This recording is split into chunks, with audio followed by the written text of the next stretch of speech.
அப்பனுக்கு பாடம் சொல்லி ஆறுபடையாட்சி செய்யும் ஏசாமி முருகனையா. வெற்றிவேல் முருகனுக்கு.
சுப்பிரமணிய சாமி என்பார், கார்த்திகேயன் என்பார், சாமிநாதன் என்பார், அமுதன் என்பார், பாலசுப்பிரமணியன் என்பார், கருணாகரன் என்பார், கந்தன் என்பார், கதிர்வேல சுவாமி என்பார், சேதாதிபதி என்பார், கதிர்வேலன் என்பார், பரமகுரு என்பார், முத்துக்குமாரன் என்பார், சூரனை கூறு போட்டவனாம், சுனாமியை விரட்டி விட்டவனாம், யோகர் கொடுத்த பொக்கிஷமாம், அமிர்த பிரியனாம், திருமலை சுவாமியாம். அப்படிப்பட்ட முருகனவன் ரொம்ப சின்னவனா சுவாமி.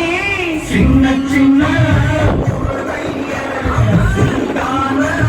முருகைய